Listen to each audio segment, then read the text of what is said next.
विराजमान हुए और 7 बांसों के गांठ पर धुंधकारी को रखा गया। एक दिन की कथा हुई, धुंधकारी की एक बांस चटक गई। दूसरे दिन की कथा हुई, दूसरी बांस चटक गई। तीसरे दिन की कथा हुई, तीसरी बांस चटक गई। जैसे जैसे बांस चटकी, कथा समाप्त, विश्राम की समय पर आई और 7 दिन जब सप्ताहपरायण कथा विराम हुई, तब उसी बांस से दिव्य पुरुष धुंधकारी प्रकट हुए। बोलिए कृष्ण कन्हैया लाल की। भक्ति ज्ञान वैराग्य के बाद गोकर्ण जी के मुख से श्रीमद् भागवत सुनी थी धुंधकारी ने, और आज उस धुंधकारी का भी भगवान ने कल्याण किया। और भगवान नारायण के पार्षद धुंधकारी को लेने आए। तब गोकर्ण जी ने प्रश्न किया कि हम सब ने यहाँ बैठकर कथा सुनी है, कथा को भली भांति श्रवण किया है, लेकिन केवल धुंधकारी को ही लेने क्यों आए? उसने ऐसा क्या किया था?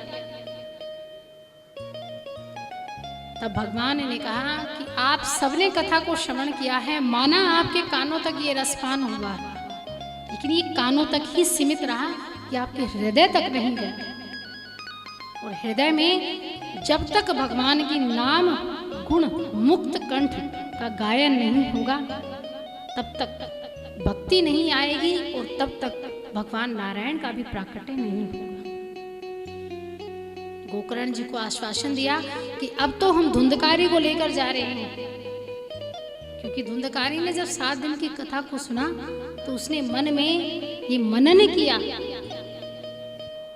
ये मानव जीवन हमें क्यों मिला था और मैंने इसे किस व्यर्थ में बर्बाद कर दिया।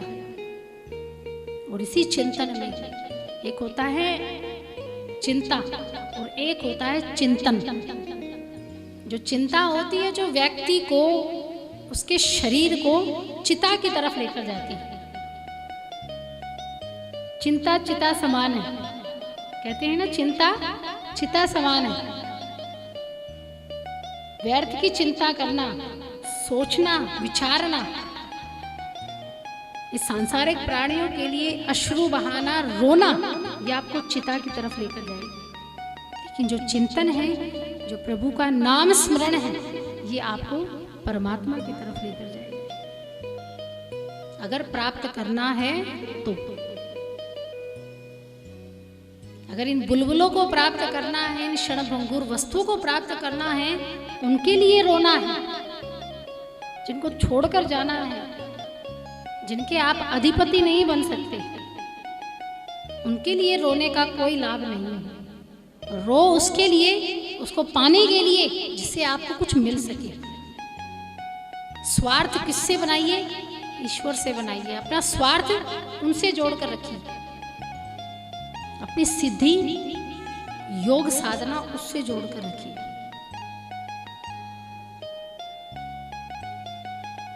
दिव्य पुरुष धुंधकारी ने कथा का चिंतन किया, कथा का मनन किया, स्मरण किया और आज कथा को सुना। और उसी श्रवण के माध्यम से आज धुंधकारी के आंखों से अश्रुधारा बही, उसमें सभी पाप धुंधकारी के नष्ट हो गए। और भगवान धुंधकारी को अपने विमान में बैठाकर वैकुंठ धाम ले जाते। और इसी को ध्यान में रख के गोकर्ण जी ने दोबारा कथा का आयोजन किया, सभी को निमंत्रण दिया, कथा आयोजित करवाई गई। और फिर जब कथा सबने श्रवण की, चिंतन भी किया, तब जाकर सभी को भगवान अपने धाम लेकर गए। बोलिए श्री वृंदावन बाके बिहारी लाल की। तो ये इस कथा की महिमा है कि केवल कथा को सुनने से लाभ नहीं होता, उसके प्रति अपनी भावना भी प्रकट करनी होती है।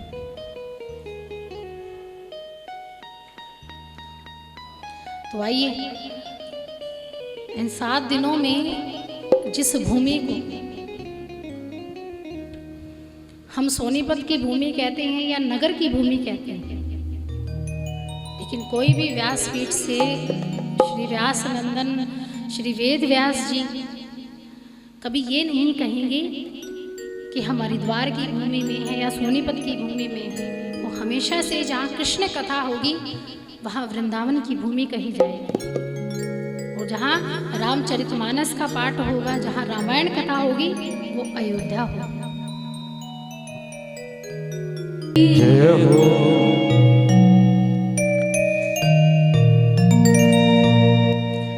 सूत जी महाराज धुंधकारी का प्रसंग 88,000 ऋषियों को सुनाते हैं।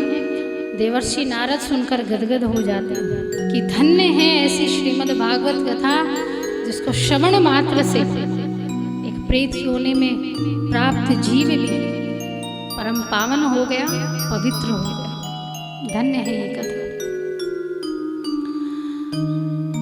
श्रीमद् भागवत में सुखदेव मुनि का जब प्राकट्य हुआ, उसके बाद उससे पूर्व कथा सूत जी महाराज 88,000 ऋषियों को सुना रहे हैं। सूत जी महाराज से 88,000 ऋषियों में शौनकादि ऋषि खड़े हो जाते हैं और महाराज से प्रश्न करते हैं, पूछते हैं कि महाराज कथा करवाने का मन तो बहुत होता है, जिसको सुनने में लगन लग जाती है, जिसको सुनने से मन आनंदित हो जाता है, परमानंद की प्राप्ति हो जाती है, तो कई बार मनुष्य ये सोचता है कि चलो हम अकेले से अपने माध्यम से ही कथा करवा लेते हैं। तब शौनकादि ऋषि पूछते हैं सूत जी महाराज से कि महाराज कथा तो करवा ले, कथाओं का आयोजन भी करवा ले, व्यवस्था भी करवा दे, तो खर्चा कितना आता है? तब सूत जी महाराज बताते हैं, शौनकादि ऋषियों को बताते हैं, विवाहे यादृशम वितम तादृशम परिकल्पयेत, कि महामुनि जितना खर्चा एक पिता अपनी बेटी की शादी में करता है, उतना खर्चा श्रीमद् भागवत को आयोजित करने में आता है। अब गरीब है, जिसका सामर्थ्य नहीं है, वो अपनी बेटी का विवाह 50,000 लाख में कर देता है, तो उतना भी संभव है। अगर किसी को कथा श्रवण करनी है, जो यजमान बन सकते हैं, जो यजमान बनना चाहते हैं, जो राजा परीक्षित का रूप लेना चाहते हैं, परीक्षित निमित्त बनकर श्री वेद व्यास जी के पुत्र सुखदेव मुनि के मुख से कथा सुनना चाहते हैं, यजमान बनकर एक राशि तय कर दी जाती है और उसी राशि के माध्यम से श्रीमद् भागवत की जाती है। सभी व्यवस्थाएं बनाई जाती हैं, श्रोतागण उपस्थित होते हैं, निमंत्रण दिया जाता है, उच्च कोटि के संतों को बुलाया जाता है, प्रवचन किया जाता है, भंडारे की व्यवस्था की जाती है। लेकिन जिसका सामर्थ्य ना हो, बिल्कुल ही ना हो, आजकल तो अनगिनत कथावाचक हैं, राम कथा भी करते हैं, श्री कृष्ण कथा भी करते हैं, लेकिन कुछ संत ऐसे होते हैं जो दुनिया में प्रचार प्रसार इतना नहीं कर पाते। तो इसका मतलब ये नहीं है कि उनमें ज्ञान की कमी है, या वो कृष्ण की भक्ति को नहीं जानते, या भगवान की राह में नहीं है। उनका कारण ये होता है कि वो इतना खर्चा वहन नहीं कर पाते, क्योंकि व्यवस्थाएं स्वयं से पहले खुद बनानी पड़ती हैं। बाद में दान आए ना आए वो बाद पर निर्भर करता है, भविष्य पर निर्भर करता है, लेकिन पहले जो खर्च होता है वो स्वयं से व्यासपीठ को करना पड़ता है, यानी आयोजक को करना पड़ता है। बाद में जो धनराशि तय की जाती है वो बाद में मिलता है, और ना भी मिले, कई बार तो ऐसा होता है कि असंभव हो, कोई ना भी दे पाए। जो कुछ संत होती हैं, जो उच्च कोटि के संत होते हैं, वो एकमात्र ठाकुर जी को सामने बैठा कर कथा श्रवण करवा देते हैं।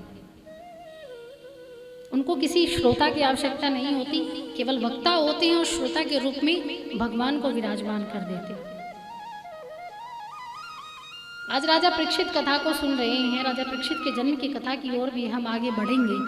तब कौन से श्रोता थे? जब सुखदेव मुनि ने वट वृक्ष के नीचे बैठकर जब कथा को सुनाया था, तब आप जैसे श्रोता नहीं थे, ये समाज नहीं था, ये शुक तीर्थ पर विराजमान होने वाले, घर बनाने वाले कोई व्यक्ति नहीं थे, कोई नहीं था। अकेले राजा परीक्षित थे, कोई साधु संत नहीं थे, कोई ज्ञानी ध्यानी नहीं थे, कोई मुनि नहीं थे, केवल अकेले राजा परीक्षित थे। ना कोई माइक था, ना कोई धर्म ग्रंथ था, बस जो चतुर्श्लोकी भागवत वेद व्यास जिससे सुखदेव मुनि को मिली, वही चतुर्श्लोकी भागवत आज सुखदेव मुनि ने राजा परीक्षित की थाली में डाल दी कि इसको खाओ, इसको पियो, इसका रसपान करो और अपने जीवन को सदा सदा के लिए कल्याणकारी बना लो। और आज तो इतने श्रोता मिल जाते हैं, तो ना भी मिले तो व्यासपीठ से ये होता है कि कथा तो संपूर्ण करनी है, उसके लिए कुछ आए ना आए वो बाद की बात है। लेकिन अब इतना प्रचार प्रसार होने लगा है, पहले इतना प्रचार प्रसार नहीं होता था। कोई कथा सुनाने का मन में ये जिज्ञासा प्रकट होती कि चलो कोई ऐसा मिल जाए कि जिसके सामने भागवत कथा सुना दी जाए। तो कोई भी मिल गया जिसका मन कर रहा है कि चलो थोड़ी देर बैठ जाते हैं, इनके प्रवचनों को सुनते कुछ अच्छा ही मिलेगा, उसको पकड़ लिया, बिठा दिया और 2-3 घंटे 4 घंटे तुम कथा सुनो, तुम श्रोता हो, मैं वक्ता हूं। लेकिन आज इतनी टेक्नोलॉजी आने के बाद इतना सब कुछ कि आप घर बैठे बैठे भी आप YouTube चैनल के माध्यम से कथा श्रवण कर सकते हो, ना कहीं जाने की जरूरत है। लेकिन महाराज गंगा जी इतने दूर किलोमीटर पर विराजमान है, इतनी दूर